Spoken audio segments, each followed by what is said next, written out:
Le Seigneur soit avec vous.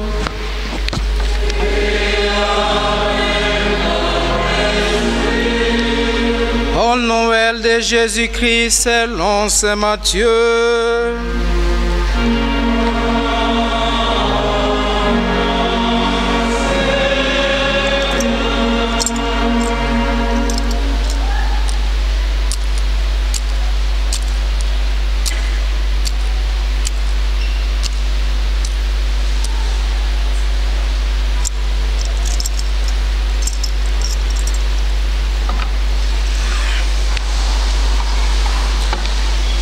Matthieu chapitre 5, les versets 17 à 37.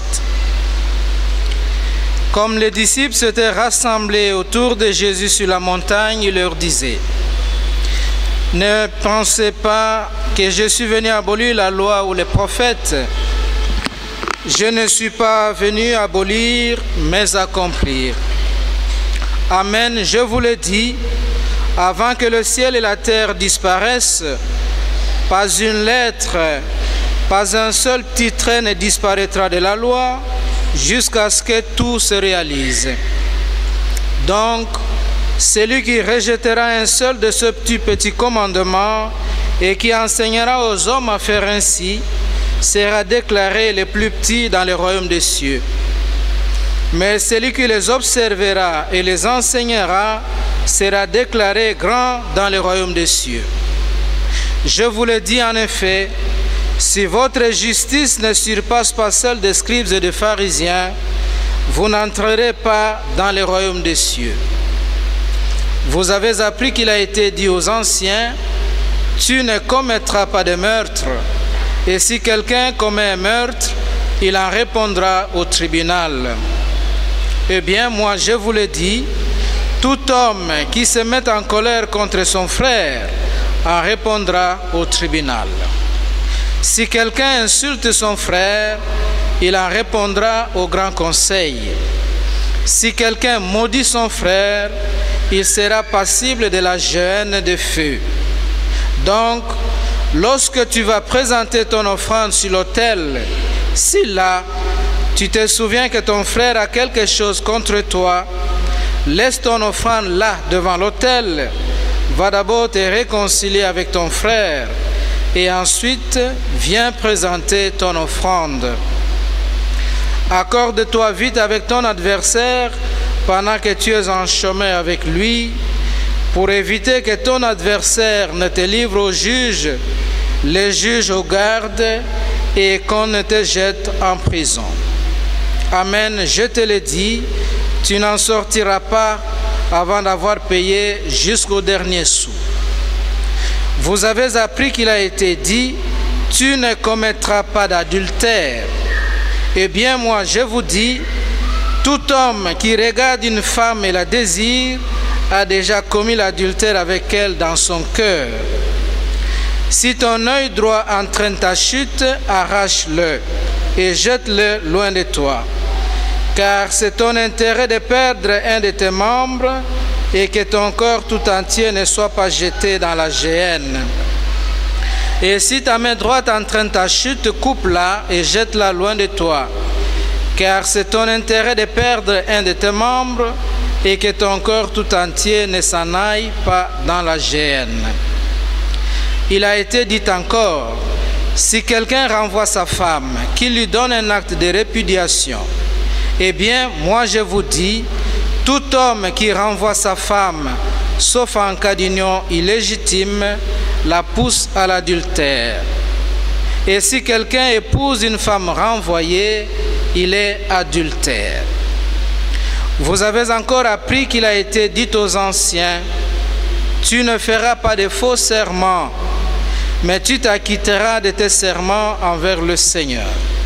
Eh bien, moi, je vous dis de ne faire aucun serment, ni par le ciel, car c'est le trône de Dieu, ni par la terre, car elle est son marchepied, ni par Jérusalem, car elle est la cité du grand roi.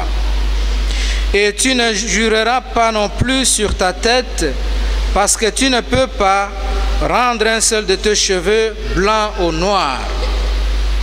Quand vous dites oui, que ce soit un oui. Quand vous dites non, que ce soit un non. Tout ce qui est en plus vient du mauvais.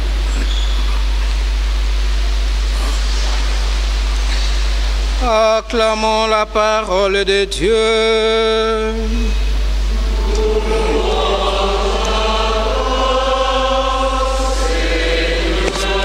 Cet évangile.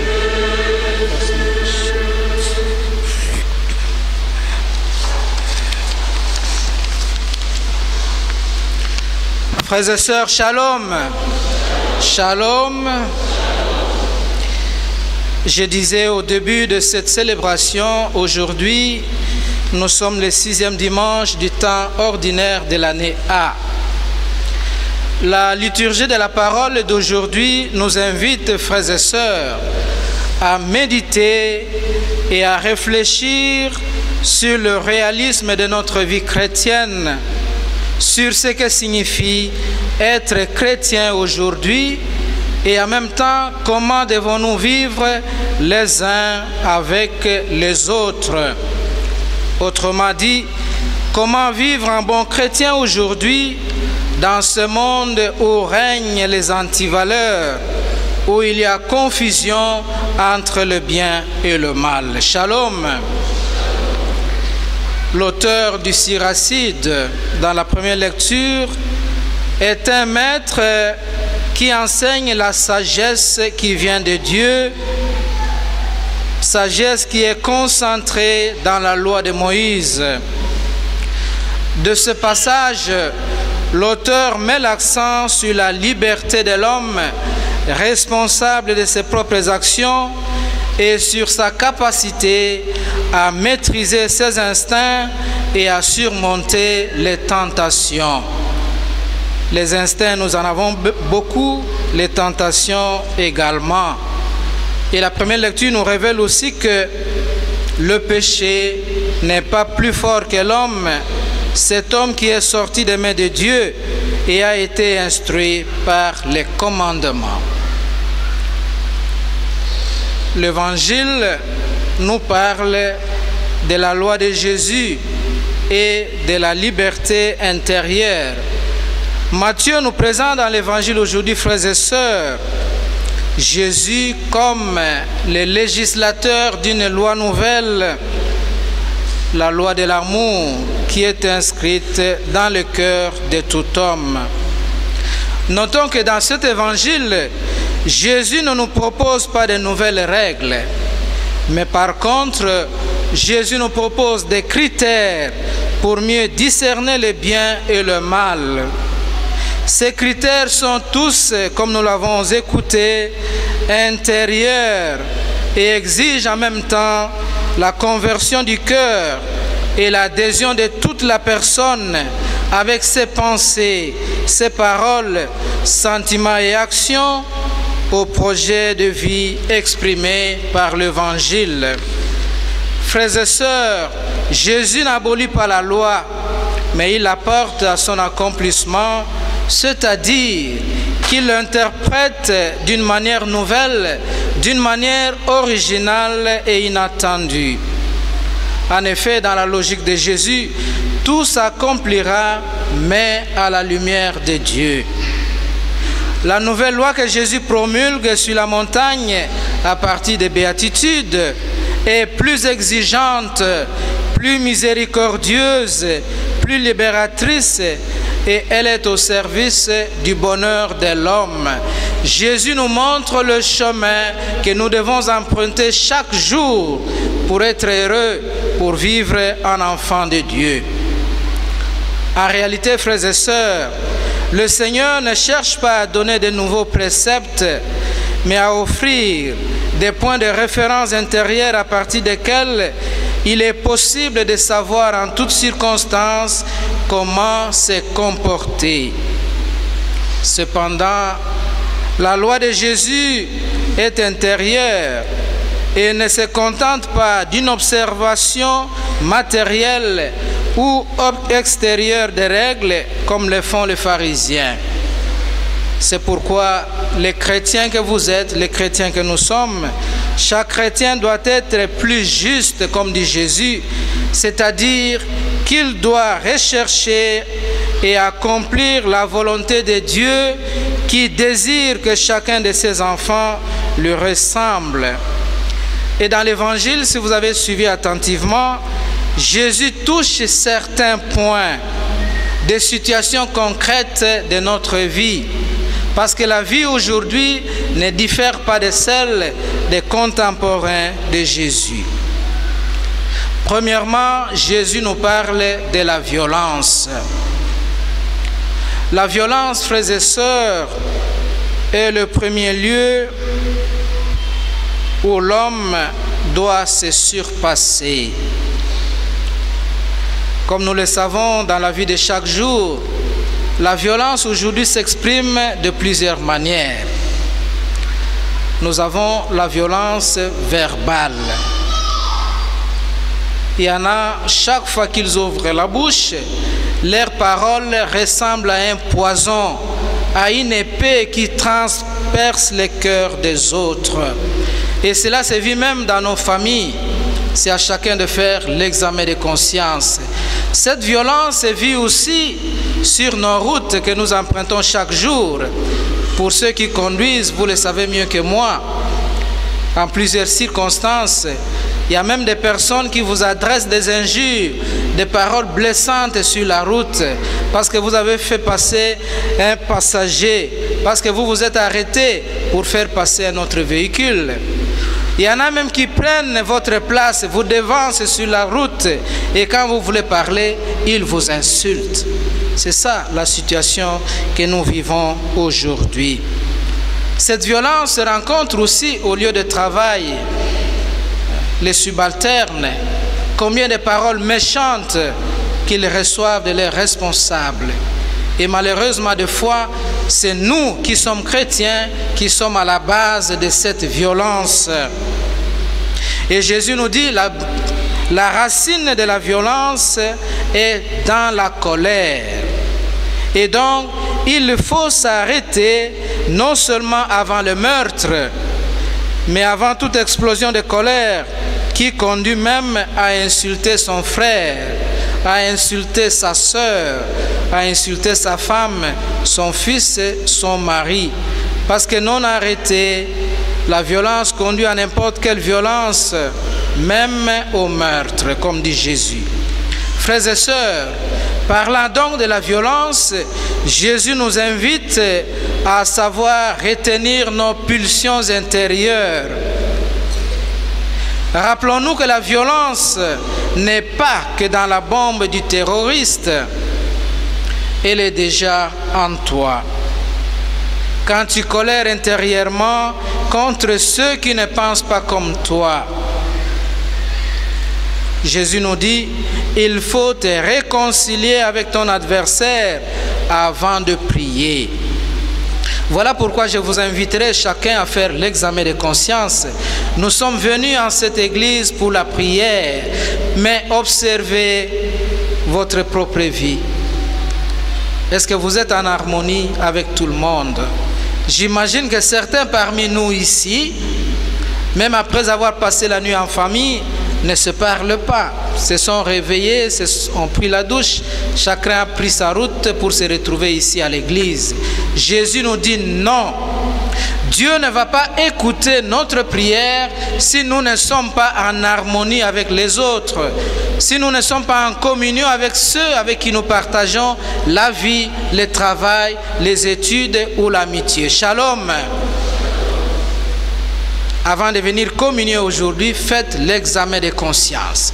Si vous reconnaissez que vous avez des difficultés, des problèmes avec votre frère, votre soeur, votre épouse, votre mari, votre enfant, ne venez pas communier. Parce que nous ne pouvons pas recevoir Jésus dans des conditions inadéquates. Rappelez-vous aussi que dans nos familles, beaucoup en ce moment peut-être ont des conflits à cause de l'héritage, à cause de l'argent, à cause du pouvoir. Et tout cela ternit en nous l'image de Dieu. Tout cela salit notre identité chrétienne. Shalom. Le deuxième lieu où Jésus nous invite au surpassement, c'est la sexualité. Les rapports entre les hommes et les femmes. Les rapports entre les hommes eux-mêmes, entre les femmes elles-mêmes. Ces rapports constituent le deuxième lieu où Jésus nous invite à surpasser la loi. Aujourd'hui, frères et sœurs, nous vivons dans un monde, dans une société où nous vivons une perversion des mœurs sans nom. À cause de la crise, à cause du travail, à cause de la recherche des points, à la cause de la recherche des biens matériels, voire même de la nourriture, beaucoup de nos frères et sœurs tombent dans l'adultère, tombent dans l'infidélité, tombent dans la fornication. Et Jésus nous rappelle ici que l'adultère n'a pas de place dans les couples des chrétiens. Shalom. Les déviations sexuelles, nous les vivons au quotidien. J'entendais d'auprès des étudiants qui disaient même aujourd'hui, à Kinshasa, au Congo, il y a des points qui sont sexuellement transmissibles. Shalom. Nous sommes en train de creuser notre propre tombe en nous comportant ainsi. Jésus nous rappelle que l'adultère, ou la racine de l'adultère, est le désir de la femme ou du mari de l'autre. Aujourd'hui, il y a des personnes qui sont tellement incapables qui ne peuvent pas faire passer une jeune fille sans l'interpeller, qui ne peuvent pas faire passer un jeune garçon sans le désirer. C'est la réalité de chaque jour. Aujourd'hui, frères et sœurs, combien de familles sont au bord de la division?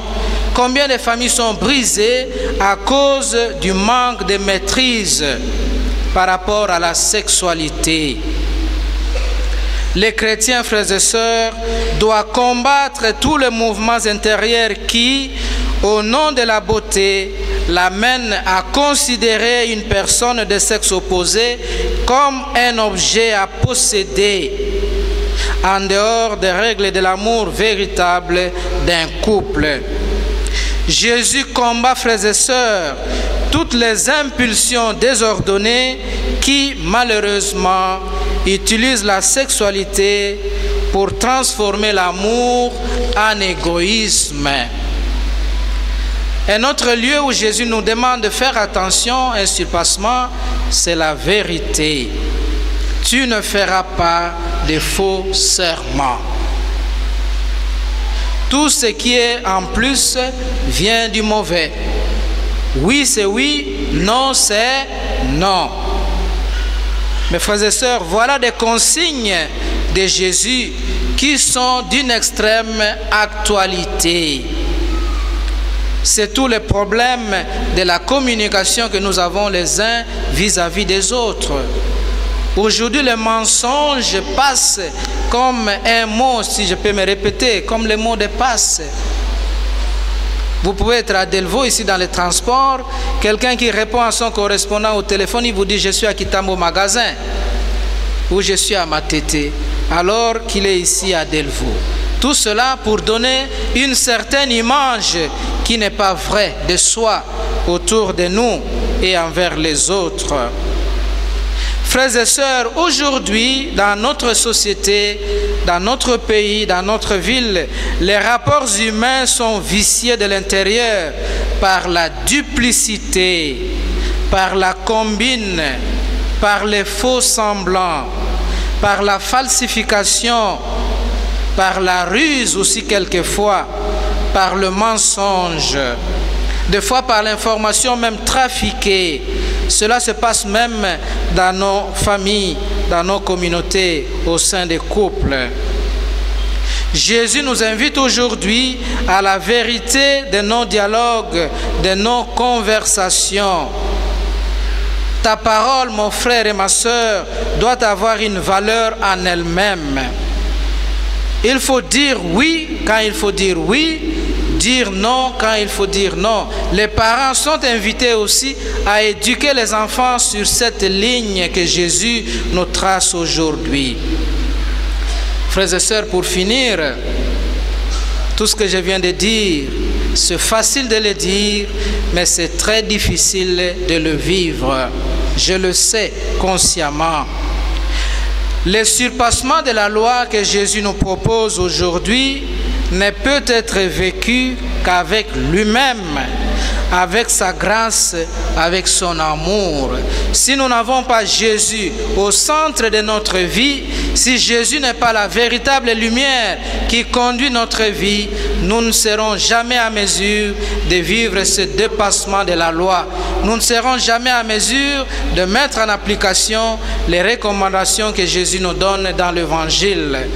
Voilà pourquoi je vous invite à prendre une minute d'examen de conscience et surtout à demander la grâce du Seigneur, la grâce d'être en ce jour et toute notre vie des vrais chrétiens, des témoins de l'amour de Jésus. N'oublions pas, frères et sœurs, qu'étant chrétiens, nous sommes des instruments dont Dieu se sert pour sauver notre monde et pour sauver notre société d'aujourd'hui. En priant pour nous tous, pensons aussi à nos frères et sœurs qui vivent des moments de conflit et de tension. Que le Seigneur leur accorde la grâce du pardon et de la réconciliation. Amen.